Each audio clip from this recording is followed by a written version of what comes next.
मुनीन्द्र वृंद वंदिते त्रिलोक शोक हारिणी प्रसन्न वक्त्र पंकजे निकुंज भूविलासिनी व्रजेन्द्र भानुनंदनी व्रजेन्द्र सुनु संगते कदा करिष्यसि मां कृपा कटाक्ष भाजनम। हरे कृष्ण, राधे राधे। आप सभी को श्री राधा जी के जन्मोत्सव की बहुत बहुत शुभकामनाएं। राधा रानी और श्री कृष्ण की कृपा आप सभी पर सदैव बनी रहे। प्रिय श्रोताओं, आज है श्री राधा जन्मोत्सव और आज से ही वरलक्ष्मी व्रत भी प्रारंभ हो रहे हैं। जो भी भक्त आहत सच्चे मन से श्री राधा रानी के जन्म की कथा सुनता है और उनकी दिव्य लीलाओं के प्रेरक प्रसंग सुनता है, उन पर सदैव श्री राधा रानी और श्री कृष्ण की कृपा बनी रहती है। तो आइए आज इस शुभ अवसर पर श्री राधा रानी के जन्मोत्सव से पहले उनके कुछ दिव्य चमत्कारों और दिव्य लीलाओं की कथाएं सुनते हैं। एक बार की बात है, एक सेठ जी थे और एक गांव में रहा करते थे। भरा पूरा परिवार था। वो बहुत धनी थे। उनके 3 बेटे थे, लेकिन उनकी कोई भी बेटी नहीं थी। इस बात की कमी सेठ जी को बहुत खलती थी। कुछ समय बीता तो एक दिन सेठ जी की पत्नी का देहांत हो गया। समय का पहिया घूमता रहा। समय हुआ तो विवाह योग्य सभी बेटों का विवाह भी कर दिया गया। सेठ जी का अच्छा खासा कारोबार था। दिन भर सेठ जी के बेटे कारोबार संभालते और शाम होने पर अपने बच्चे और अपनी पत्नियों के साथ व्यस्त रहते। सेठ जी की सुनने वाला अब परिवार में कोई नहीं था। कोई भी ऐसा नहीं था जिससे सेठ जी अपने मन की बात कह सुन सके। सेठ जी को शुरू से ही इस बात का बड़ा अफसोस था कि उनकी कोई बेटी नहीं है और अब उनकी पत्नी भी उनके साथ नहीं थी। उनकी पत्नी भी अब उनका साथ छोड़कर जा चुकी थी। सेठ जी के मन में ये कसक और भी बढ़ने लगी कि उनकी कोई पुत्री क्यों नहीं है। एक दिन एक बहुत पहुंचे हुए महात्मा सेठ जी के घर पर आए और उन्हें दुखी देखकर पूछने लगे कि सेठ जी, क्या बात है? तुम्हें किस बात की परेशानी है? तुम इतना दुखी क्यों लग रहे हो? तब सेठ जी ने अपने दुख का कारण उन महात्मा को बताया कि महात्मा जी, मेरी कोई भी बेटी नहीं है। इस कारण से मुझे अपने जीवन में ये अभाव लगा रहता है और मुझे बड़ा अफसोस होता है, बहुत दुख होता है कि मेरी कोई बेटी क्यों नहीं है। अगर मेरी बेटी होती तो वो भी मेरा ध्यान रखती, मेरे मन की बात सुनती, मैं भी उससे अपने मन का बोझ कह सुनकर हल्का कर लिया करता। तब वो पहुंचे हुए महात्मा कहने लगे कि सेठ जी, तुम राधा रानी को ही अपनी बेटी मान लो। हमारे जीवन में जब जिस चीज की कमी होती है तो उसे भगवान ही तो पूरा करते हैं। अब भला बेटी ना होने के कारण तुम इतने परेशान हो। परेशान होने से क्या होगा भला? तुम राधा रानी को एक बार अपनी बेटी मानकर देखो और जब भी तुम्हारा मन चाहे, जब भी तुम उदास हुआ करो, अपने दिल की सारी बात राधा रानी से कर लिया करना और फिर तुम्हें अभाव कभी नहीं सताएगा कि तुम्हारी कोई बेटी क्यों नहीं है। महात्मा जी की ये बात सेठ जी को बड़ी अच्छी लगी और फिर उन्होंने ऐसा ही किया। खूब खुश होकर बाजार गए और वहां से राधा रानी की एक सुंदर सी मूर्ति खरीद कर ले आए। उन्हें पहनाने के लिए सुंदर सुंदर पोशाकें भी ले आए। हर दिन वो राधा रानी की मूर्ति को स्नान कराते और उनकी पोशाक बदलते, उनसे खूब सारी बातें करते और फिर हर दिन खुद भोजन करने से पहले राधा रानी को भोग लगाते। सोने से पहले ये उनका नियम बन गया था कि वो राधा रानी के साथ खूब बातें करते, दिन भर की बातें राधा रानी को सुनाया करते। ऐसा करते करते सेठ जी दिल से ही राधा रानी को अपनी बेटी मानने लगे और वो ये भूल ही गए कि उनकी कोई बेटी नहीं है और वे इस एक निर्जीव सी मूर्ति को ही अपनी बेटी मान बैठे हैं। लेकिन भक्ति में मगन सेठ जी को किसी भी बात का आभास नहीं था। उन्हें बस पता था तो ये कि उनकी एक बेटी है जिससे वो हर दिन खूब सारी बातें करते हैं। अब जब तक सेठ जी दिन भर राधा रानी से बात ना कर लें या उनकी पसंद का भोजन राधा रानी को ना खिला ले उनका मन ही नहीं लगता था। जब तक वह उनसे बात नहीं कर लेते तब तक उनके मन को बड़ी बेचैनी रहती। बहुत सारी बातें करने के बाद, अपने दिल की सारी बातें कहने के बाद ही उनके मन को सुकून आया करता था। एक बार की बात है, सेठ जी के घर पर चूड़ी बेचने वाली एक मनिहारिन आया करती थी और सेठ जी की बहुएं उस मनिहारिन से खरीद कर चूड़ियां पहनती थी। एक दिन वह मनिहारिन चूड़ी बेचने के लिए सेठ जी के घर आई। तब उसने सेठ जी की तीनों बहुओं को उनकी पसंद की चूड़ियां पहनाई। मनिहारिन सेठ जी के घर पर बैठी हुई थी। सेठ जी की तीनों बहुएं तो चूड़ियां पहनकर चली गईं।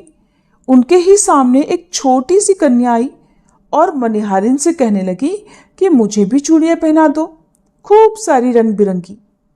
चूड़ी वाली ने सोचा कि शायद सेठ जी के घर पर कोई मेहमान आया होगा, उन्हीं की ये कन्या होगी, तो उसने भी उस नन्ही बालिका को चूड़ियां पहना दी।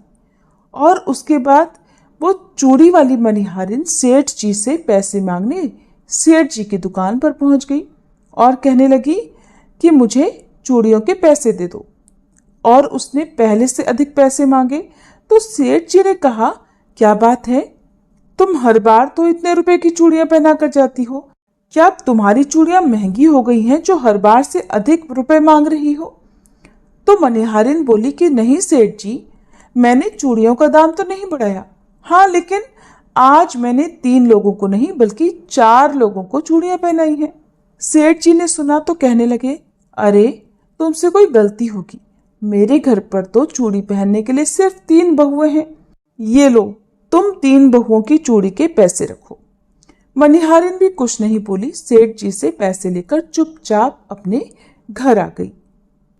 शाम हुई तो सेठ जी दुकान से अपने घर पर आए। आकर उन्होंने सबसे पहले राधा रानी को भोग लगाया और फिर हर बार की तरह दिन भर की सारी बातें राधा रानी से बताई और सो गए। उस रात सेठ जी के सपने में राधा रानी आ गई और बोली, बाबा आपने चूड़ी वाली को मेरी चूड़ी के पैसे क्यों नहीं दिए? जब आप मुझे अपनी बेटी मानते हो तो फिर बताओ मुझे कि आपने मेरी चूड़ी के पैसे मनिहारिन को क्यों नहीं दिए? ऐसा कहकर राधा रानी एक छोटी सी बेटी की तरह, लाडली बेटी की तरह सपने में रोने लगी। ये देखकर घबराहट के मारे सेठ जी की तो आंख खुल गई। अपनी लाडली बेटी को रोता देखकर सेठ जी भी रोने लगे। जब सुबह हुई तो भागे भागे मनिहारिन के घर गए और बहुत सारे सोने के सिक्के उसके पैरों में रख दिए और मनिहारिन से बोला कि बहन, तुम कल सच बोल रही थी कि तुमने कल 4 को ही चूड़ी पहनाई थी और मैंने तो श्री जी को अपनी बेटी माना है। तुम बहुत भाग्यशाली हो जिसको राधा रानी के दर्शन हुए हैं। अरे मैं तो इतने दिनों से उनके दर्शन को तड़प रहा हूं और तुमने बस एक बार में ही उनके दर्शन कर लिए। ऐसा कहकर सेठ जी रोने लगे। फिर हाथ जोड़कर बोले, बहन तुम्हें चूड़ी का जो भी दाम चाहिए मुझसे मांग लो। सेठ जी को रोता देखकर मनिहारिन की आंखों में भी आंसू आ गए और मन ही मन सोचने लगी कि जब मुझे खुद राधा रानी के दर्शन हो ही गए हैं तो फिर भला मुझे सेठ जी से दाम क्यों लेने और मुझे इससे ज्यादा क्या चाहिए। वो भी सेठ जी के सामने हाथ जोड़कर बोली कि आपके ही कारण मुझे राधा रानी के दर्शन हुए हैं और मेरा ये जीवन सफल हो पाया, अब मुझे कुछ नहीं चाहिए। एक बार की बात है, वृंदावन में एक संत रहते थे। श्रीमद् भागवत पुराण में उनकी बड़ी निष्ठा थी। उनका रोज का नियम था कि वो भागवत महापुराण का रोज एक अध्याय का पाठ किया करते और पाठ करने के बाद उस पाठ को राधा रानी जी को अर्पण कर देते। वो संत वृंदावन छोड़कर कहीं भी आते जाते नहीं थे। उन्हें जो कुछ भी चाहिए था, लोग भक्ति भाव से खाना पीना, उनकी जरूरत का सामान उनके कुटिया पर ही दे जाया करते थे। वो संत भी अपनी कुटिया में बैठे बैठे या तो किशोरी जी का नाम जपते रहते या फिर श्रीमद् भागवत का पाठ किया करते। ऐसा करते करते उन्हें कई वर्ष बीत गए। एक दिन भी ऐसा नहीं था जब उन्होंने इस बीच राधा रानी को भागवत का अध्याय न सुनाया हो। वे संत अब बूढ़े हो रहे थे। श्रोताओं, ये बुढ़ापा ऐसा ही होता है। शरीर के सारे अंग कमजोर हो जाते हैं।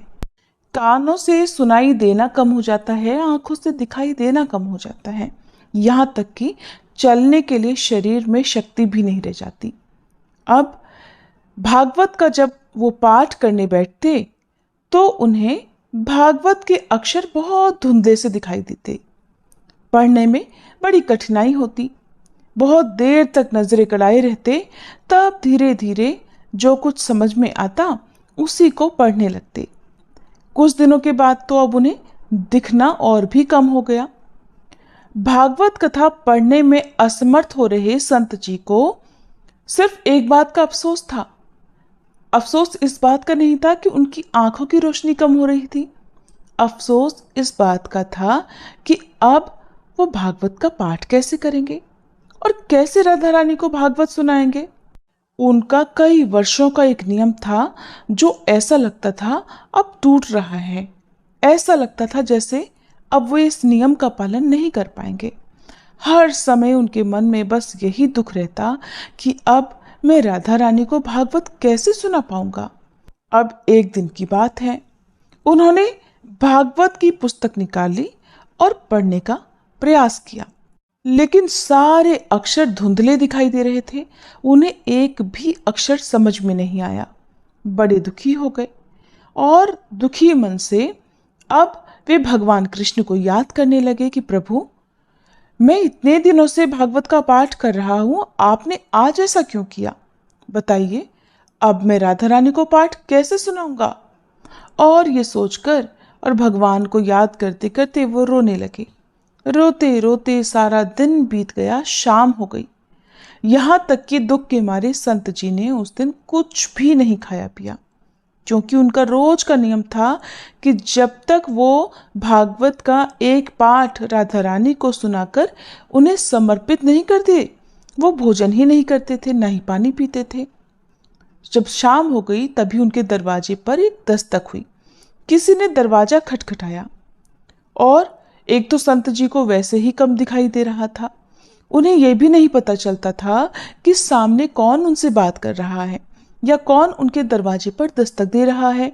वे किसी को पहचानने में भी असमर्थ हो चुके थे। किसी तरह से दरवाजे पर पहुंचे, दरवाजा खोलकर बोले, कौन है? तब एक नन्हा सा बालक बोला, बाबा, माँ ने आपके लिए खाने के लिए भोजन भेजा है। वो संत दुखी तो थे ही, भोजन की बात सुनते ही बोले, नहीं चाहिए खाना। जब तक मेरा नियम पूरा नहीं होगा मैं भोजन नहीं करूंगा।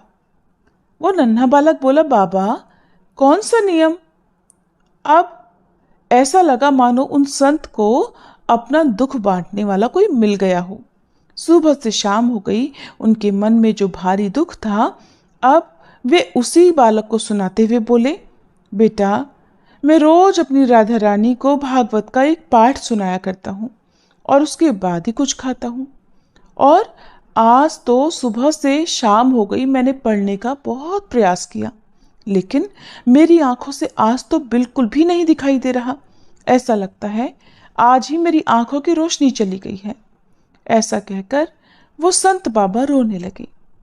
बालक उन्हें रोता देखकर बोलने लगा, बाबा, अच्छा आंखें चली गई हैं इसलिए आप दुखी हो रहे हैं? तो संत महाराज बोले, अरे बेटा, ये आंखें भला किसको चाहिए? अरे मैं तो इसलिए दुखी हो रहा हूं कि अब मैं अपनी राधा रानी को भागवत कैसे सुनाऊंगा। तब संत महाराज की बात सुनकर वो नन्हा बालक बोला, बाबा, थोड़ा रुको, मैं बिल्कुल अभी आया। ऐसा कहते ही वो बालक दौड़कर वहां से चला गया और बाबा वहीं दरवाजे पर खड़े रह गए। इतने में ही वह बालक फिर से तेजी से दौड़ता हुआ वापस आया और बाबा को हाथ में कुछ पकड़ाते हुए बोला, बाबा, ये लो पट्टी और अपनी आंखों पर बांध लो। ऐसा कहकर वो पट्टी संत महाराज के हाथों में पकड़ाकर भाग गया। बाबा उसे आवाज देते ही रह गए, लेकिन वो रुका नहीं। तब बाबा बड़े दुखी मन से कमरे के अंदर आकर धरती पर ही लेट गए। बाबा ने सोचा, हो सकता है किसी वैद्य का बालक होगा, कुछ इलाज जानता होगा। हो सकता है इस पट्टी में कुछ मरहम लगा हो, चलो लगाकर देखता हूँ, शायद कुछ आराम मिल जाए, शायद मुझे दिखना शुरू हो जाए। ऐसा सोचकर बाबा ने धरती पर लेटे लेटे ही हाथों में पकड़ी पट्टी आंखों पर बांध ली और सो गए। कुछ देर के बाद जब बाबा उठे तो बड़ा आश्चर्य हुआ। ये बहुत हैरानी की बात थी कि बाबा को सुबह से लेकर शाम हो गई, भागवत का एक अक्षर भी समझ में नहीं आ रहा था। यहाँ तक कि उन्हें अपने कमरे में रखी वस्तुएं भी साफ साफ नहीं दिख रही थी। अब उन्हें सब कुछ साफ साफ दिखने लगा। एक एक चीज उन्हें बिल्कुल साफ नजर आ रही थी। ये देखकर बाबा बड़े प्रसन्न हुए। सोचने लगे, वो बालक तो बड़ा करामाती निकला। अच्छा, देखता हूं आखिरकार उस बालक ने इस पट्टी में क्या औषधि मिलाई है। बाबा ने जैसे ही अपने हाथ में उस पट्टी को लेकर देखा तो उसमें क्या देखा कि ना तो उसमें कोई औषधि है, न ही किसी तरह का लेप लगा हुआ है, बल्कि उसमें तो केवल राधे राधे लिखा हुआ था। ये देखते ही संत महाराज तो फूट फूट कर रोने लगे और कहने लगे, हे किशोरी जी, आपके नाम की कितनी महिमा है। आपका नाम लिखा भर होने से इस पट्टी से मुझ अंधे को आंखें वापस मिल गई। मुझे और क्या चाहिए। बाबा बोले, राधे, मुझसे श्लोक सुनने में आपको कितना आनंद आता है। अब देखो, मैं आज से तुम्हें रोज भागवत सुनाऊंगा। बाबा बड़े ही प्रसन्न थे। बहुत खुशी के साथ, बड़े उत्साह के साथ वो जल्दी से उठ गए और फिर रात में ही स्नान आदि करके पाठ करने बैठ गए। आज जब वे राधा रानी को भागवत सुना रहे थे तो उनकी आवाज में एक अलग ही खुशी थी, एक अलग ही ऊर्जा थी। होती भी क्यों ना, स्वयं राधा रानी और बांके बिहारी जी ने जो उन पर इतनी बड़ी कृपा की थी। प्रेम से बोलिए, श्री राधे रानी की जय, बांके बिहारी की जय। राधा जी के जन्म की सबसे लोकप्रिय कथा यह है कि वृषभानु जी को एक सुंदर शीतल सरोवर में सुनहरे कमल में एक दिव्य कन्या लेटी हुई मिली। वो उसे घर ले आए, लेकिन वो नन्ही कन्या अपनी आंखें खोलने को तैयार ही नहीं थी। माता पिता ने समझा कि शायद वो देख नहीं सकती, लेकिन प्रभु की लीला कुछ ऐसी थी कि राधा जी सबसे पहले श्री कृष्ण को ही देखना चाहती थी। इसलिए जब बाल रूप में श्री कृष्ण जी से उनका सामना हुआ तो उन्होंने झट अपनी आंखें खोल दी। एक अन्य कथा के अनुसार राधा जी द्वापर युग में श्री वृषभानु जी के घर प्रकट होती हैं। कहते हैं कि एक बार श्री राधा रानी गोलोक विहारी से रूठ गईं। उसी समय गोप सुदामा प्रकट हुए। उन्होंने देखा कि श्री राधा रानी गोलोक विहारी पर क्रोध कर रही है। ये उनके लिए असह्य हो गया। उन्होंने श्री राधा जी की भर्त्सना की, जिससे क्रोधित होकर राधा जी कहने लगी, सुदामा, तुम मेरे हृदय को संतप्त करते हुए असुर की तरह कार्य कर रहे हो। जाओ, तुम्हें असुर की योनि प्राप्त हो। श्राप सुनकर सुदामा जी कांप उठे, हाथ जोड़कर कहने लगे, हे गोलोकेश्वरी, आपने मुझे अपने शाप से नीचे गिरा दिया। मुझे असुर योनि प्राप्ति का दुख नहीं है, लेकिन मैं श्री कृष्ण वियोग से तप्त हो रहा हूं और इस वियोग का आपको अनुभव नहीं है। इसलिए एक बार आप भी इस दुख का अनुभव अवश्य करो। सुदूर द्वापर में श्री कृष्ण के अवतरण के समय आप भी अपनी सखियों के साथ गोप कन्या के रूप में जन्म लोगी और श्री कृष्ण से वियोग सहोगी। सुदामा को जाते देखकर श्री राधा जी को अपनी गलती का आभास हुआ और वे भय से कांप उठी। तब लीलाधारी श्री कृष्ण ने उन्हें सांत्वना दी कि हे देवी, ये शाप नहीं बल्कि वरदान है। इसी निमित्त से जगत में आपकी मधुर लीला रस की सनातन धारा प्रवाहित होगी, जिसमें स्नान कर जीव अनंत काल तक कृत कृत्य हो जाएंगे। इस प्रकार इस पृथ्वी पर श्री राधा रानी जी का अवतरण द्वापर युग में हुआ। नृग पुत्र राजा सुचंद्र और पितरों की मानसी कन्या कलावती ने 12 वर्षों तक कठिन तपस्या करके श्री ब्रह्मा जी से राधा जी को पुत्री रूप में प्राप्ति का वरदान मांगा, जिसके फलस्वरूप द्वापर युग में वे राजा वृषभानु और रानी कीर्तिदा के रूप में जन्मे। दोनों पति पत्नी बने। धीरे धीरे श्री राधा जी के अवतरण का समय आ गया।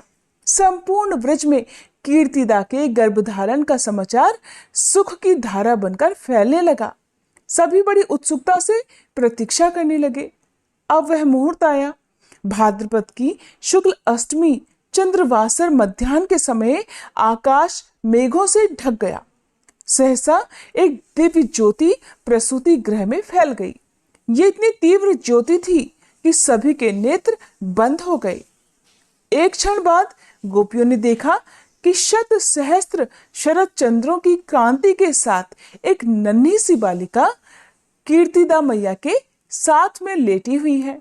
उसके चारों ओर दिव्य पुष्पों का ढेर लगा हुआ है। उसके अवतरण के साथ ही नदियों की धारा निर्मल हो गई, दिशाएं प्रसन्न हो उठी और सभी को सुख का आभास कराते हुए शीतल मंद पवन बहने लगी। पद्म पुराण में राधा जी के अवतरण की एक कथा और मिलती है कि एक बार श्री वृषभानु जी यज्ञ भूमि साफ कर रहे थे तो उन्हें भूमि कन्या रूप में श्री राधा जी प्राप्त हुई। ये भी माना जाता है कि श्री विष्णु भगवान के अवतार के साथ अन्य देवी देवताओं ने भी अवतार लिया। वैकुंठ में स्थित लक्ष्मी जी राधा रानी के रूप में अवतरित थी। कथा चाहे कुछ भी हो, कारण चाहे कुछ भी हो, राधा जी के बिना तो कृष्ण है ही नहीं। बस हम यही जानते हैं। राधा का उल्टा होता है धारा।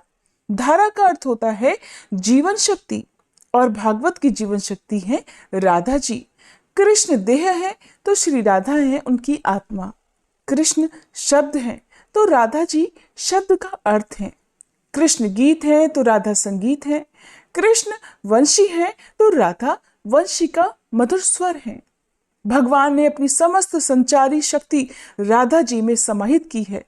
इसीलिए कहते हैं जहां कृष्ण राधा तहां, जहां राधा तह कृष्णा। न्यारे निमिष न होत कहूं, समुझी करहूं यह प्रश्न। इस नाम की महिमा अपरंपार है। श्री कृष्ण स्वयं कहते हैं कि जिस समय मैं किसी के मुख से रा शब्द सुनता हूं उसे मैं अपनी भक्ति, अपना प्रेम प्रदान करता हूं। धा शब्द के उच्चारण करने पर तो मैं राधा नाम सुनने के लोभ से बस उसके पीछे पीछे चल दिया करता हूँ। जो भक्त प्रेम से एक बार या गलती से भी एक बार राधा शब्द का उच्चारण कर देते हैं वो सदा के लिए मेरे भक्त बन जाते हैं। भगवान श्री कृष्ण जगत को मोहते हैं और राधा रानी स्वयं श्री कृष्ण को मोहने वाली हैं। हमारे सनातन धर्म में भगवान कृष्ण की भक्ति में डूबे रहने वाले अनेकों भक्त हैं जो राधा रानी के नाम का जाप किया करते हैं। धार्मिक मान्यता है कि जो भक्त सच्चे मन से राधे राधे का जाप करता है उसे मोक्ष की प्राप्ति हो जाती है और श्री कृष्ण के वैकुंठ धाम गोलोक में स्थान मिल जाता है। शास्त्रों के अनुसार राधा जी और श्री कृष्ण एक ही आत्मा के दो रूप थे। श्री कृष्ण और राधा रानी एक दूसरे के बिना सर्वथा अधूरे माने जाते हैं। इसलिए आज भी भगवान कृष्ण से जुड़े हर काम में सबसे पहले राधा रानी जी का नाम लिया जाता है। राधा रानी को बहुत सारे नामों से जाना जाता है, जैसे वृषभानु कुमारी, बरसाने की रानी और किशोरी जी।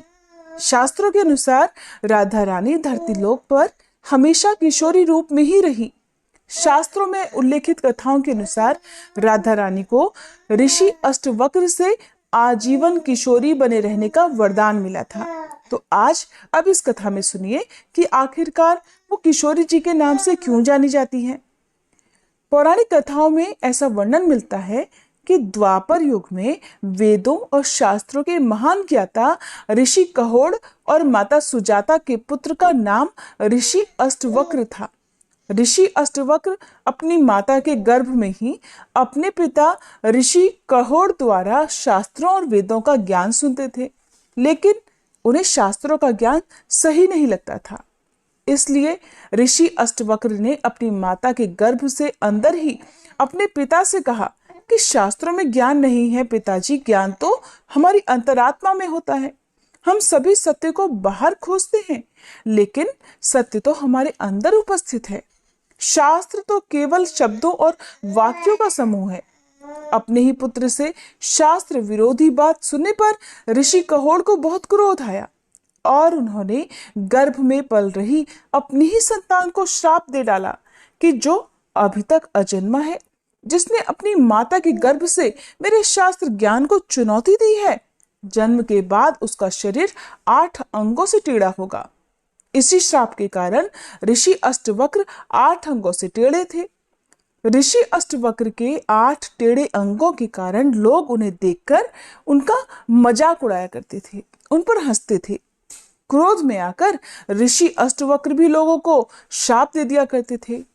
एक बार ऋषि अष्टवक्र बरसाना आए हुए थे, तब सभी बरसाना वासी उनके दर्शन करने जा पहुंचे, जिनमें से कई बरसाना वासी ऋषि अष्टवक्र के टेढ़े अंगों को देखकर उनकी हंसी उड़ाने लगे। ऋषि अष्टवक्र उन सभी को पत्थर में बदल जाने का श्राप देने लगे। जब राधा रानी ऋषि अष्टवक्र के दर्शन के लिए पहुंची तो राधा रानी ऋषि अष्टवक्र को देखकर मंद मंद मुस्कुराने लगी। ऋषि अष्टवक्र अपने स्वाभाविक क्रोध में आकर राधा रानी को श्राप देने ही वाले थे कि श्री कृष्ण ने ऋषि से अनुरोध किया कि वो एक बार राधा रानी से उनके मुस्कुराने का कारण तो जाने। तब राधा रानी ने ऋषि से कहा कि हे ऋषिवर, वह तो ऋषि अष्टवक्र के टेढ़े अंगों को देखकर नहीं मुस्कुराई थी, बल्कि आनंद की अनुभूति के कारण मुस्कुरा रही थी, क्योंकि उन्हें तो ऋषि अष्टवक्र को देखकर श्री कृष्ण की छवि और परमात्मा के दर्शन जैसी अनुभूति हो रही थी। इसलिए प्रेम और सम्मान में ऋषि अष्टवक्र को देखकर राधा रानी मुस्कुरा रही थी। इतना सुनकर ऋषि बहुत प्रसन्न हुए और राधा रानी को आजीवन किशोरी बने रहने का वरदान दे दिया। साथ ही अन्य गांव वाले जिन्हें पत्थर बनने का शाप मिला था, उन्हें भी शाप मुक्त कर दिया। इसी कारण राधा रानी को किशोरी जी कहकर भी पुकारा जाता है। कान्हा जी को हर कोई प्रेम करता है, लेकिन कान्हा जी उससे प्रेम करते हैं जो कान्हा जी से भी पहले राधा रानी को पूजता है, उनका नाम लेता है। कान्हा जी को दुनिया में चाहने वाले अनगिनत प्राणी हैं और ऐसे ही अनगिनत लोगों में पशु पक्षी भी आते हैं। ऐसे ही पक्षियों में शामिल था एक मोर, बहुत प्यारा सा मोर, जो कि कान्हा जी का परम भक्त था। उस मोर को भगवान की ही भक्ति में लीन रहना बहुत अच्छा लगता था। एक दिन वह मोर उड़ता हुआ गोकुल जा पहुंचा और जाकर कान्हा जी के घर के बाहर खड़ा हो गया। वो मोर तो बस कान्हा जी की एक झलक पाना चाहता था। वह कान्हा जी का आशीर्वाद भी पाना चाहता था। हर दिन कान्हा जी के द्वार के आगे खड़ा रहता और बस एक ही भजन गाया करता, मेरा कोई न सहारा बिना तेरे, गोपाल सांवरिया मेरे, माँ बाप सांवरिया मेरे। अब हर दिन उसकी ये आदत बन गई थी कि उसको तो बस कान्हा जी के घर के आगे जाकर ही बैठना है और बस एक ही भजन गाना है। कान्हा जी हर दिन बाहर आना जाना करते, लेकिन न जाने क्या हो जाता था कि वो मोर को देख ही नहीं पाते थे। मोर हर दिन भजन गाता था, लेकिन श्री कृष्ण तो मानो जैसे उसके भजन को और मोर को अनदेखा ही कर देते थे। अब दिन रात भूखा प्यासा रहकर मोर जब कान्हा जी के द्वार पर बैठा रहता तो धीरे धीरे उसका मन भी दुखी होने लगा। वो यही सोचता कि न जाने प्रभु उसको अनदेखा क्यों कर रहे हैं, जाने ऐसी कौन सी बड़ी गलती मैंने कर दी जिसके कारण भगवान मुझसे नाराज है। अब पूरा 1 साल बीत गया। रोज मोर द्वार पर आता और रात गए तक भूखा प्यासा वहीं बैठा रहता, लेकिन अब तक श्री कृष्ण ने मोर के भजन पर कोई भी प्रतिक्रिया नहीं दी थी, उसकी तरफ देखा भी नहीं था। आखिरकार एक दिन जब उससे रहा नहीं गया तो थक हार कर वह मोर जोर जोर से रोने लगा। उसकी सिसकती आवाज को किसी ने भी नहीं सुना, लेकिन वहां से एक मैना गुजर रही थी। उसने देखा कि एक मोर जोर जोर से रो रहा है। वो तुरंत मोर के पास आई और पूछा, क्या हुआ भाई, तुम क्यों रो रहे हो? मोर सिसकते हुए कहने लगा, अब मैं तुम्हें क्या बताऊं बहन, दरअसल मैं बहुत दुखी हो गया हूं। आज पूरा 1 साल हो गया है मुझे यहाँ आते हुए, लेकिन श्री कृष्ण तो बड़े निष्ठुर हैं। उन्होंने आज तक मुझे पलटकर देखा ही नहीं, न जाने क्या गलती कर दी है मैंने। मोर की बात सुनकर मैना उसे समझाते हुए बोली कि भाई, तुमने कोई गलती नहीं की। मुझे पता है कि तुम बहुत दुखी हो और मुझे लगता है कि तुम्हारे दुख को केवल राधा रानी ही दूर कर सकती है। चलो, मैं तुम्हें राधा रानी के घर बरसाना ले चलती हूँ। फिर तो वह मोर और मैना बरसाने की ओर निकल पड़े। बरसाना पहुंचकर मोर और मैना राधा रानी के घर पहुंच गए। मोर ने बरसाना में आकर भी कान्हा जी के लिए वही भजन गाना शुरू कर दिया। तब मैना मोर को समझाने लगी कि भाई, कान्हा जी का भजन पहले नहीं, पहले राधा जी का भजन गाओ, तभी राधा रानी प्रसन्न होंगी, और जब राधा रानी प्रसन्न होंगी तो कान्हा जी तो खुद ही प्रसन्न हो जाएंगे। इधर मोर ने भी मैना के साथ ही श्री राधे राधे राधे बरसाने वाली राधे भजन गाना शुरू कर दिया। जैसे ही राधा जी ने कान्हा जी का भजन सुना, वो तुरंत भागी दौड़ी बाहर आ गई। राधा जी ने मोर को देखा, तुरंत उसे प्रेम से अपने हाथ में उठा लिया, मोर को सहलाते हुए प्यार करने लगी। राधा रानी ने पूछा, मोर, तुमने तो बहुत प्यारा सा भजन गाया है, तुम कहाँ रहते हो और मेरे घर के आगे आकर गाने का कारण तो मुझे बताओ। मोर कहने लगा, हे राधे रानी, मैं तो कान्हा जी का भक्त हूँ। 1 साल से कान्हा जी के भजन गा रहा हूँ, उनके द्वार पर सुबह से रात तक बैठा रहता हूँ, लेकिन आज तक उन्होंने मुझे एक बार भी नहीं देखा। यहाँ तक कि जब मुझे प्यास लगी तो उन्होंने मुझे पानी तक नहीं पिलाया। ऐसा कहते ही मोर फिर से रोने लगा। राधा रानी कहने लगी, प्यारे मोर, तुम बिल्कुल मत रो। अगर तुम्हें श्री कृष्ण का आशीर्वाद चाहिए तो तुम ऐसा करो कि तुम श्री कृष्ण के भजन की जगह राधा रानी का भजन वहां पर जाकर गाकर तो देखो। हो सकता है ये सुनकर श्री कृष्ण खुद ही चलकर तुम्हारे पास आ जाए। मोर और मैना ने राधा रानी की बात को एकदम सही जाना। अब वो दोबारा गोकुल की ओर उड़ चले। गोकुल में पहुंचकर मोर फिर से कान्हा जी के द्वार पर पहुंच गया। इस बार कान्हा जी का भजन गाने की बजाय मोर ने राधा रानी का भजन गाया। श्री राधे राधे राधे बरसाने वाली राधे। जैसे ही राधा रानी के नाम का भजन कान्हा जी के कानों में पड़ा, कान्हा जी तुरंत बाहर की तरफ दौड़े आए। बाहर आते ही उन्होंने मोर को देखा। झट से प्रेम से उन्होंने मोर को अपने गोद में उठा लिया और बहुत ही प्रेम से स्नेह पूर्वक पूछा, प्यारे मोर, तुम कहाँ से आए हो? क्या तुम बरसाना गांव से आए हो जो राधा रानी का इतना प्यारा भजन गा रहे हो? मोर ने कहा, भगवान, मैं तो गोकुल गांव से ही हूँ और मैं पिछले 1 साल से आपके यहाँ आ रहा हूँ, लेकिन आपने तो मेरी तरफ गौर करके एक बार भी नहीं देखा। ये तो छोड़ो, आपने मुझे कभी पानी तक नहीं पिलाया। श्री कृष्ण ने कहा, प्रिय मोर, तुम्हारी बात एकदम सही है कि मैंने तुम्हें आज तक पानी का भी नहीं पूछा, तुम्हारी तरफ देखा भी नहीं, और इसके लिए मैं पाप का भी भागीदार हूँ। लेकिन तुम पुण्यात्मा हो। तुमने सबसे बड़ा पुण्य का काम ये किया कि तुमने राधा रानी का नाम लिया। इसी पुण्य काम के लिए आज से हमेशा के लिए तुम मेरे दिल में बस गए हो। आज से तुम्हारी जगह मेरे सिर पर होगी। फिर कृष्ण जी ने मोर का एक गिरा हुआ पंख उठाया और अपने मुकुट पर लगा लिया। बस उस दिन से लेकर आज तक हम सभी मोर पंख को बहुत पवित्र मानते हैं और श्री कृष्ण भगवान भी मोर पंख को सदा अपने मस्तक पर ही धारण किया करते। सभी प्रेम से बोलिए श्री राधे रानी की जय। अब सुनिए श्री राधा चालीसा पाठ। श्री राधे वृषभानुजा भक्तनि प्राणाधार, वृंदा विपिन विहारिणी प्रणावो बारंबार। जैसो तैसो रावरो कृष्ण प्रिय सुखधाम, चरण शरण निज दीजिए सुंदर सुखद ललाम। जय वृषभान कुमारी श्री श्यामा, कीर्ति नंदनी शोभा धामा। नित्य विहारिणी श्याम अधर, अमित बोध मंगल दातार। रास विहारिणी रस विस्तारिणी, सहचरी सुभाग यूथ मन भावनी। नित्य किशोरी राधा गौरी, श्याम प्रनाधन अति जिया भोरी। करुणा सागरी हिय उमंगनी, ललिता दिक सखियां की संगनी। दिनकर कन्या कुल विहारिणी, कृष्ण प्रण प्रिय हिय हुलसवानी। नित्य श्याम तुम्हरो गुण गावे, श्री राधा राधा कही हर्षावहि। मुरली में नित नाम उचारे, तुम कारण लीला वपुधारे।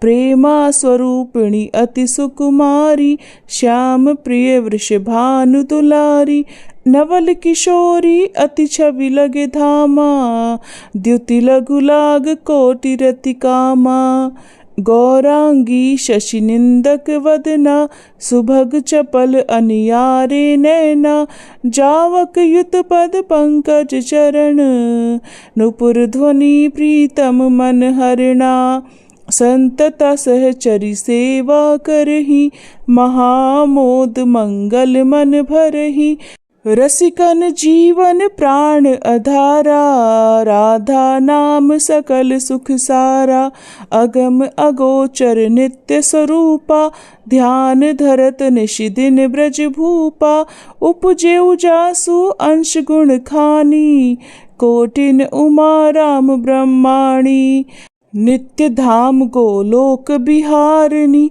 जन रक्षक दुख दोष नसवानी, शिव अज मुनि सनकादिक नारद, पार न पाए शेष अरु शारद, राधा शुभ गुण रूप उजारी, निरखी प्रसन्न होत बनवारी, ब्रज जीवन धन राधा रानी, महिमा अमित न जाए बखानी, प्रीतम संग दिए गलबाही, बिहारता नित वृंदावन माही, राधा कृष्ण कृष्ण कहे राधा, एक रूप दो प्रीति अगाधा, श्री राधा मोहन मन हरिणी, जन सुख प्रदा प्रफुल्लित बदनी, कोटिक रूप धरे नंद नंदा, दर्श करन हित गोकुल चंदा, रास केली कर तुम्हें रिझावे, मान करो जब अति दुख पावे, प्रफुल्लित होठ दर्श जब पावे, विविध भांति नित विनय सुनावे, वृंदारण्य विहारिणी श्यामा, नाम लेत पूरण सब कामा, कोटिन यज्ञ तपस्या करहूँ, विविध नेम व्रत ही में धरहूँ, तऊ न श्याम भक्त ही अहनावे, जब लगी राधा नाम न गावे, वृंदा विपिन स्वामिनी राधा, लीला वपु तब अमित अगाधा, स्वयं कृष्ण पावे नहीं पारा, और तुम्हें को जानन हारा, श्री राधा रस प्रीति अभेदा, सादर गान करत नित वेदा, राधा त्यागी कृष्ण को भजी है, ते सपने हूँ जग जल धिन तरी है, कीर्ति कुमारी हुआरी राधा, सुमिरत सकल मिटहि भव बाधा, नाम अमंगल मूल न सावन, त्रिविध ताप हरि हरि मन भावन, राधा नाम ले जो कोई, सहज ही दामोदर वश होई, राधा नाम परम सुखदाई, भजतहि कृपा करे यदुराई, यशुमति नंदन पीछे फिर है, जो को राधा नाम सुमिर है, रास विहारिणी श्यामा प्यारी, करहु कृपा बरसाने वारी, वृंदावन है शरण तुम्हारी, जय जय जय वृषभानु दुलारी। श्री राधा सर्वेश्वरी रसिकेश्वर घनश्याम, करहु निरंतर बास में श्री वृंदावन धाम। बोलो राधा रानी की जय, श्री कृष्ण भगवान की जय।